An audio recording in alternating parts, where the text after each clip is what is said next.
জি, আপনি যেমনটি বলছিলেন যে এই সেবা কার্যক্রমটা কি কারণে আসলে ব্যাহত হচ্ছে, এখানে মূল বিষয়টা হচ্ছে যে ১ বছর আগেই কিন্তু এর নির্মাণ কাজটা শেষ করেছে গণপূর্ত বিভাগ। মূলত এটা নির্মাণের দায়িত্ব পেয়েছিল এবং তারা পদ্মা নামে একটি কোম্পানিকে এর দায়িত্ব দিয়েছিল। এখানে কথা ছিল যে ১৫ তলা বিশিষ্ট একটি অবকাঠামো নির্মাণ করা হবে। তার মধ্যে ৮ তলা বিশিষ্ট একটি অবকাঠামো আমার পিছনে দেখতে পাচ্ছেন, সেটা কিন্তু তারা নির্মাণ করেছে, ১ বছর হয়ে গেছে।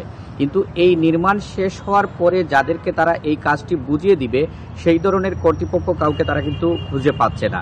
তারা স্বাস্থ্য বিভাগ, civil surgeon, Sylhet Usmani medical college হাসপাতাল, তিনটি পক্ষকেই কিন্তু আসলে বিষয়টি জানিয়েছে, কিন্তু কেউই এই প্রতিষ্ঠানটির দায়িত্ব নিতে চাচ্ছে না।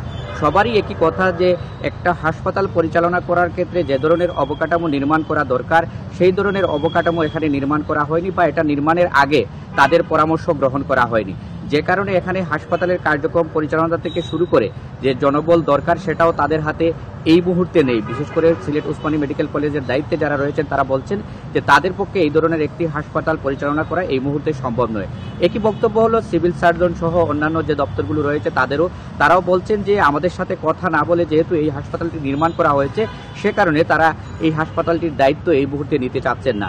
তো তারা সব পক্ষের সাথে চিঠি চালাচালি করছেন এবং চেষ্টা করছেন এই হাসপাতালটির দায়িত্ব কাউকে না কাউকে বুঝিয়ে দিতে, কিন্তু এখন পর্যন্ত নির্দিষ্ট কেউ দায়িত্ব নিতে রাজি হননি সিলেট জেলা হাসপাতালে।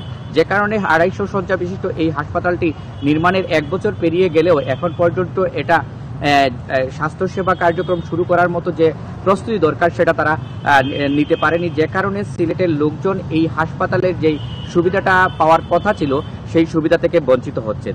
তো মোটামুটি এই ছিল আমার কাছে তথ্য যে এই সেবা কার্যক্রম ব্যাহত হওয়ার পিছনে যে কারণটি রয়েছে। প্রিয়াঙ্কা।